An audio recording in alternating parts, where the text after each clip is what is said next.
All right, you hear me? Okay, thank you. Thank you, candidates. We move to our questions starting with property tax. Residential property assessments have risen steadily over the past decade, driven by increasing market values and property sales. While Chesapeake has kept its property tax relatively stable, increasing assessments mean that homeowners are paying more in taxes.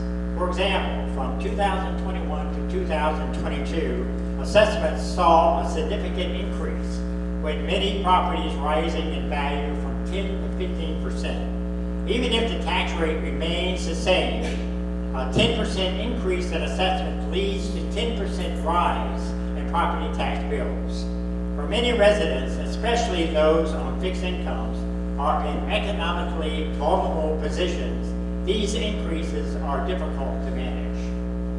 Our question is, when city assessments on real estate have significant increases, would you consider working with other members of council to lower the property tax rate to offset excessive tax increases? We'll start with Councilmember Hyde. Thank you, Gene. We just recently last year reduced the tax rate from 105 to 101 in hopes to offset some of the increases in values of homes. What I struggle with is, granted, taxes are going up, but also the prices of firefighters, police officers, school teachers, taking care of buildings, infrastructure costs, everything's going up.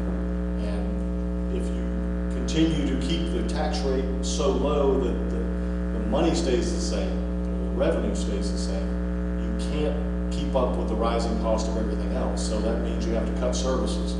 I understand maybe lower the tax rate a little more to kind of level it out, but city expenses are doing nothing but rising, so the revenue needs to rise as well. My solution to that is not more taxes, but more taxpayers. We need more industry and commercial manufacturing in the city, which is a much bigger tax base than residents. Okay, our next speaker is Mr. Jeffries. Thank you. I can tell you in advance my answer is going to sound very similar to the one that was just provided. I think this has got to be a variable look at a singular problem. Housing is going to continue to increase in value. We know that. They're not making more land, so therefore prices are going to go up. Prices of everything are going up. Now, to answer your question, absolutely I'm open to the conversation of lowering that tax. I think you have to be open to all conversations. However, I think the solutions are found in variable streams of income to the city increasing, attracting new businesses, making it easier for existing businesses to grow, therefore offsetting the expenses of the city. Rather than looking at one singular problem and one singular solution, I think there are other options available within the city to offset those increases, and we can take care of the people who are under such a terrible crunch with inflation, the economy, and housing. Okay, thank you. Mrs. King. Well, I think that's a great question. Our property taxes are strangling the people of Chesapeake. I think we have to attract more businesses to try to offset the cost. This city has a multi-million-dollar surplus every year. And I think that money needs to be returned to the people in the form of a tax break, so they can buy groceries and pay their mortgages and pay their health insurance and all of the other things that they need. Okay, Mrs. Naparella. Thank you. I do want to add, one thing that is not going up are our incomes, and we need to keep that in mind. I'm a regular working class person who almost lives paycheck to paycheck, so when these incremental tiny little tax increases happen, I'm pulling from a pot that doesn't get bigger. So yes, I am open to looking at property taxes. There is one, I know it's not going to be popular with the business folk, but as a way of attracting young people, working class people, to Chesapeake, we need to consider the option of collective bargaining for our city workers so that we can secure in our contracts incomes that may or may not at least have a chance of keeping up with the cost of living. Thank you. Okay, Councilmember Ritter? Thank you. In 2002, I think the council erred in having a temporary 4-cent tax decrease, which then meant the budget that we got last year was based on the tax rate going back up. Had that not happened, we could have lowered real estate tax even more. So we should always look at that. Chesapeake has the lowest tax and fee burden of any city in the region, but that doesn't mean much to you or to me when we sit down and write those checks. So we should always look to set the most important priorities and stick to the priorities. Don't do too many nice to haves when we have needs to have. And I know my time's running out, but another goal I would have is to look and see if we can do something about the personal property tax rate on cars and vehicles. Thank you.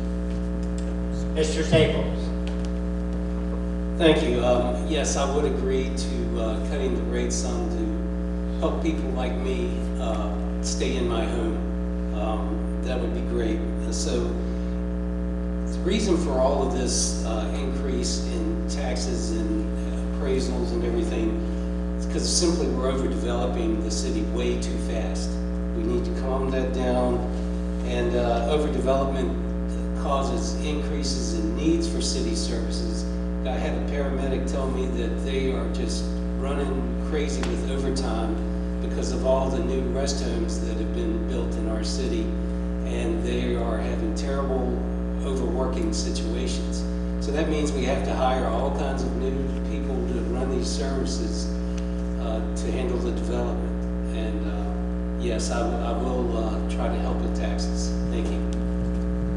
Mayor West? I think the real question, Gene, is what kind of city, what do you want your city to look like? Do you want it to be an acceptable place to live, learn, work, and play, or do you want to be an okay city?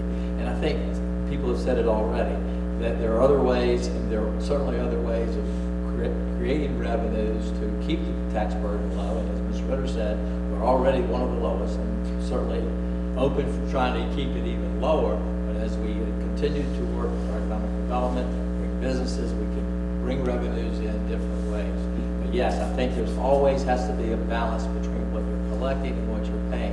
But then you also have to think about, and that's what we think about as we pass those budgets, is what are our priorities? And we are very, very purposeful about meeting those priorities and asking what kind of city we want to be in the future. Mr. Ray? I don't think anyone's going to stand there and say that we're going to raise taxes. So I don't think anybody wants is going to make that. But I think we need to also be creative as far as, if you look at the comp plan, our great city manager says that we have a 4-step process, and the last step in that process is to raise taxes. So the council has been very good, very efficient on not doing that. We've got blighted properties, and I think that some of our blighted properties, we might need to take a look at the zoning. Some of those blighted properties should be mixed use, and that's one creative way that I've been talking with others to make sure that that can actually be put on the table as well. One of the things that I think that is so important is that we're not burdened with taxes and fees, and it's just not being overburdened with that. So I think, just like Rick said, what kind of city do we want to live in? I think we're going to be a great city, and I'm looking forward to the future. And I think that one of the greatest things that we do now automatically is we do things without burdening the taxpayer. So I would certainly work with our council, and you have to have good people on council to do that. Councilman Terry? I'm starting to feel left out. Excuse me, sir. So the short answer is yes. I am open to looking at ways that we could balance the tax rate with the funds that we're expending. One of the 3 pillars of council is to be fiscally responsible, viable in the future, and I've been dedicated to that since coming on council in 2020. I also think it's important that your leader looks at the rate of increase or decrease in which your property the tax rate is going. And we see now within the city of Chesapeake for the first time that the rate of increase of the property tax is decreasing. We haven't had that since the recession, so we have to be very careful with what we're doing with that tax rate because there's some sort of market reset coming soon. So we have to make sure we're working with the citizens to set our priorities and continue to be streamlined as we are now. And I will always continue to work with them to make sure we have an effective tax rate that it's not too overburdensome for them. Thank you. Thank you, Councilman Carey and Ms.